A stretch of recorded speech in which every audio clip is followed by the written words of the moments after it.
नमस्कार। दिन भर की अहम खबरों के साथ मैं आशुतोष चतुर्वेदी। बुलेटिन की शुरुआत करें।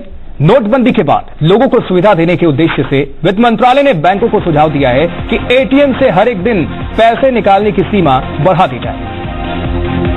मंत्रालय ने इसे 2,000 रुपए से बढ़ाकर 2,500 रुपए करने का सुझाव दिया है। साथ ही बैंकों से एक हफ्ते में 20,000 की सीमा को बढ़ाकर 24,000 करने को कहा है और इसी के साथ हर एक दिन 10,000 रुपए बैंक से निकालने की सीमा को भी खत्म कर दिया गया है।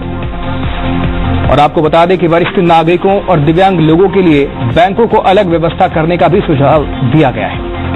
वित्त मंत्रालय ने कहा है कि बैंकों में अब रुपए बदलने के लिए अलग लाइन और अकाउंट से पैसे निकालने के लिए अलग लाइन का सुझाव बैंकों को दिया गया है।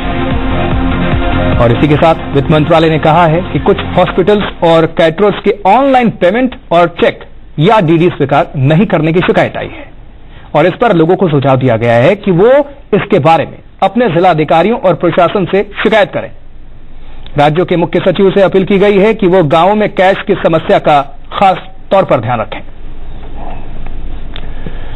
तो प्रधानमंत्री नरेंद्र मोदी थोड़ी देर बाद वित्त मंत्री अरुण जेटली और वित्त सचिव और रिजर्व बैंक के वरिष्ठ अधिकारियों के साथ बैठक करेंगे। वहीं दिल्ली वापस आने के बाद देर रात इस मुलाकात की संभावना है। उम्मीद है कि नोटबंदी के मुद्दे पर इस बैठक में चर्चा होगी।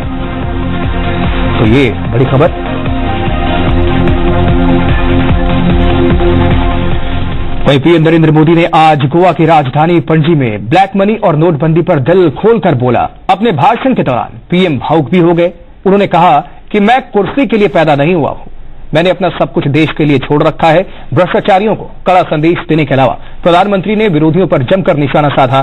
साथ ही जनता से 30 दिसंबर तक मोहलत भी मांगी और मोदी ने कहा कि अगर 30 दिसंबर के बाद स्थिति नहीं सुधरी तो आपकी हर सजा झेलने के लिए तैयार हूं।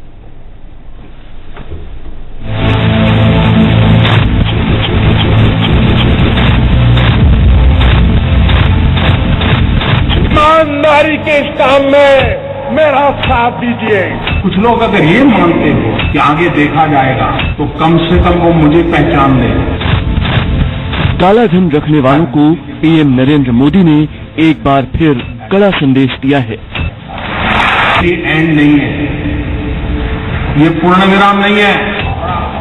गोवा की रैली में बोलते हुए पीएम ने कहा कि मैं पूरी सफाई करूंगा। काले धन पर बोलते हुए एक मौका ऐसा भी आया जब पीएम मोदी भावुक हो गए। पीएम ने कहा कि वो कुर्सी के लिए पैदा नहीं हुए। लोगों की दिक्कतों को देखते हुए पीएम ने 50 दिन का समय मांगा। लेकिन अगर आप अपनी दुनिया में इतने मस्त थे कि और पॉलिटिकल पार्टी की तरह ये भी आकर के चला जाएगा, मैं भाइयों बहनों कुर्सी के लिए पैदा नहीं हुआ।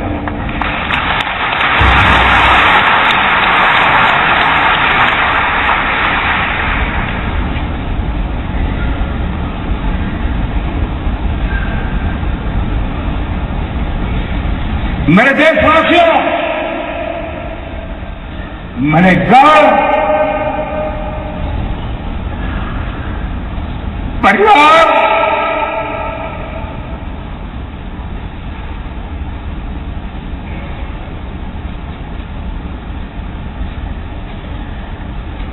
सब कुछ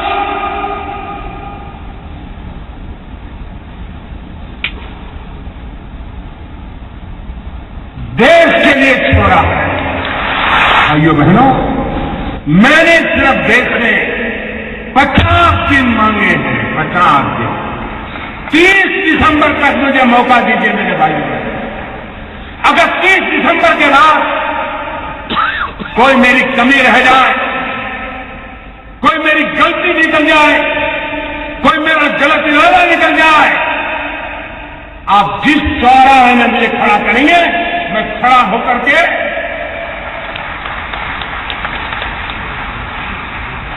देश जो सजा करेगा वो सजा भुगतने के लिए तैयार है। पीएम मोदी ने कांग्रेस उपाध्यक्ष राहुल गांधी पर भी निशाना साधा। साथ ही कहा कि सरकार अब देश भर में बेनामी संपत्ति के खिलाफ हमला बोलने वाली है। और आपने देखा कैसे कैसे लोग पूंजी स्कैम, कोयला स्कैम, अरबों खरबों, मालूम है ना सर? मालूम है ना? आज 4,000 रुपया बदलने के लिए लाइन में खड़े रहना पड़ता है जी।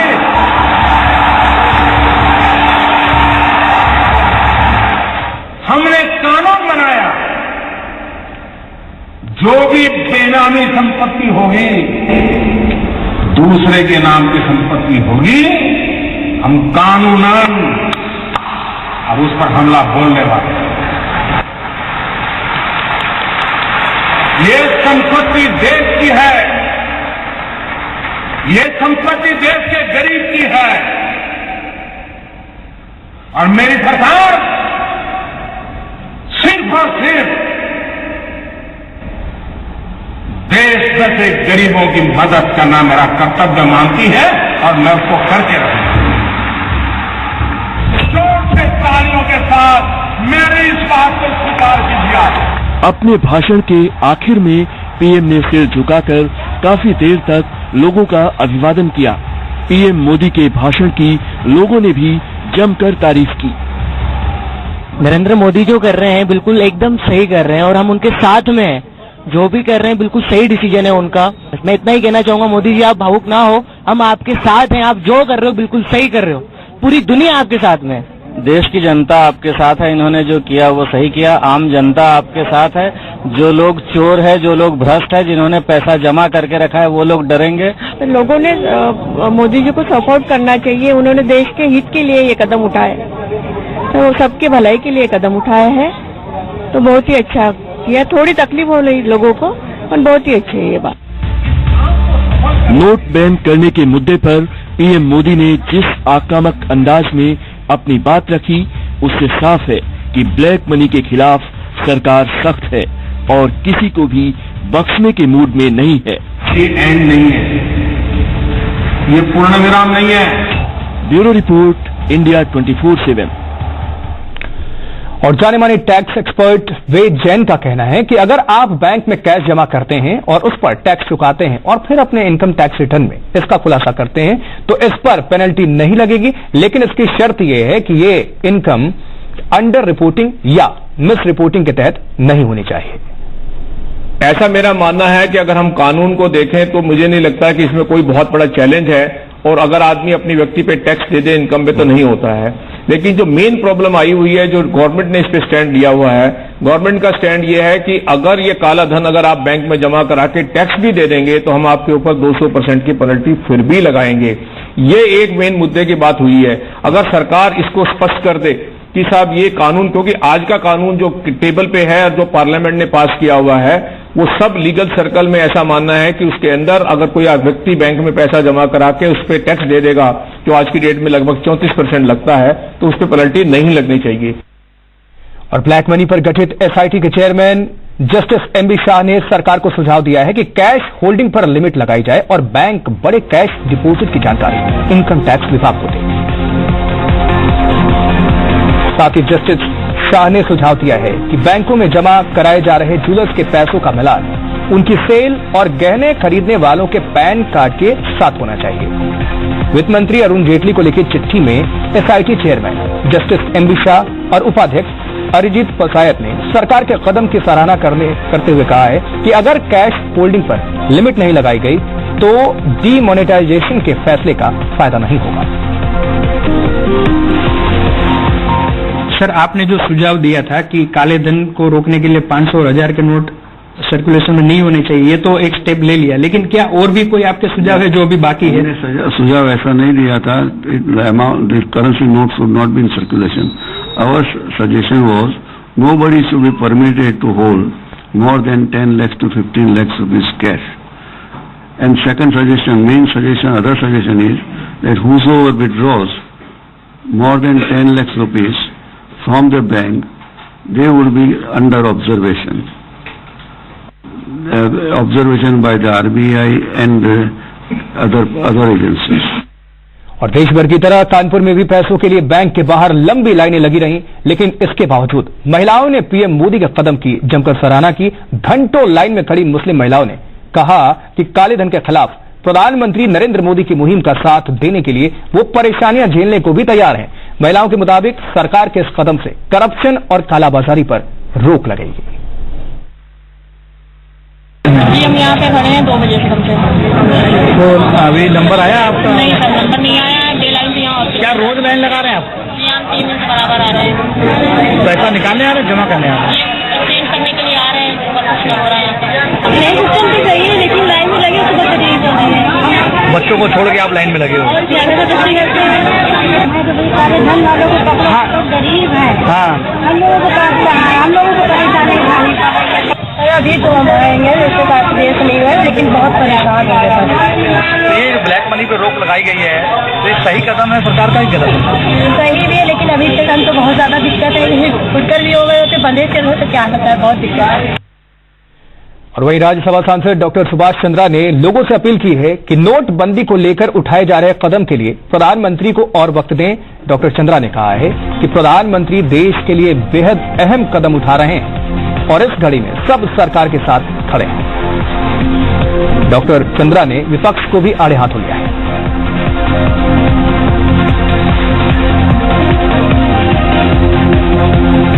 तो ये बड़ी खबर नोटबंदी को लेकर राज्यसभा सांसद डॉक्टर सुभाष चंद्रा की तरफ से ये बयान आया है। नोटबंदी को लेकर उठाए जा रहे कदमों पर प्रधानमंत्री का साथ दें आप। पीएम देश के लिए बेहद अहम कदम उठा रहे हैं, डॉक्टर चंद्रा ने ये कहा। इस घड़ी में सभी सरकार के साथ खड़े हैं।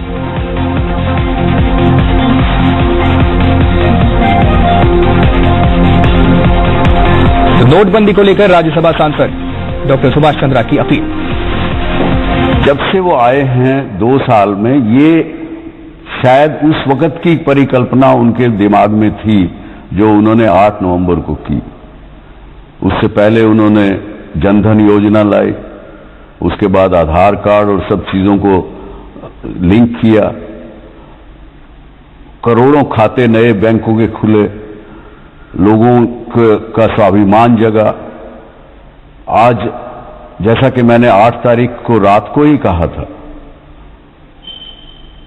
कुछ दर्शकों से कि इसके दूरगामी परिणाम इतने अच्छे होंगे जिससे कि सामाजिक, आर्थिक, हर प्रकार की लाभ हम सबको मिलेगा। केवल देश की इकोनॉमी जब सुधरेगी, आपकी भी सुधरेगी, मेरी भी सुधरेगी। मैं ये आज देख सकता हूं कि जो मोदी जी का सपना कि 2 डिजिट जीडीपी ग्रोथ हर साल होनी चाहिए, तो मुझे ऐसा लगता है कि 2018-19 में ही हमारा जीडीपी 10% से बढ़ेगा। मैं इस बात की देख सकता हूं, इस बात को मैं देख सकता हूं। मुझे यह भी पता है कि बहुत से लोग जो मेरे विरोध में हैं वो ये भी कहेंगे कि मैं शायद चाटुकारिता कर रहा हूं मोदी जी को। लेकिन जो लोग मुझे जानते हैं वो सही जानते हैं कि मैं जो अंदर हूं वो बाहर हूं। जिस दिन मुझे मोदी जी की कोई बात नहीं पसंद आएगी तो मैं उसका विरोध भी करने में हिचकिचाऊंगा नहीं, और पीछे भी इन पिछले 2 सालों में हम हिचकिचाए नहीं हैं। लेकिन लोग आपको मिसगाइड करने की कोशिश करेंगे, सुभाष चंद्रा केवल चटुकारिता करता है, ऐसा कुछ नहीं। पिछले भी दिनों सोशल मीडिया पर भी चला और आज भी मैं आपको हाथ जोड़ के प्रार्थना करता हूं कि जो सोशल मीडिया पे आज के दिन आ रहा है ये सब पेड लोगों के द्वारा गलत अफवाहें फैलाई जा रही हैं। उसको मत देखिए, उन पे मत यकीन करिए। जो लोग लाइन में लगे हैं उसमें से 70 से 80% लोग केवल 10% कटौती जितने पैसे जमा करा के चेंज करा के लाएंगे उनको मिल रहा है। पैसे वाले लोगों के लोग लगे हुए हैं। लंबी से लंबी लाइन में अपोजिशन के लोग लगाना चाह रहे हैं ताकि वो मीडिया के लिए खबर बने। मीडिया के लोगों से भी प्रार्थना करूंगा हाथ जोड़ के कि यार कभी तो छोड़ दो, 2 हफ्ते तो छोड़ दो, 15 दिन तो छोड़ दो, कुछ पॉजिटिविटी ले आओ अपने मीडिया में। ज्यादा बहुत ना कहते हुए प्लीज बेयर पेशेंस रखिए। तो ये डॉक्टर सुभाष चंद्रा की अपील देशवासियों से। वक्त एक छोटे से ब्रेक का है। ब्रेक के बाद उत्तराखंड में बीजेपी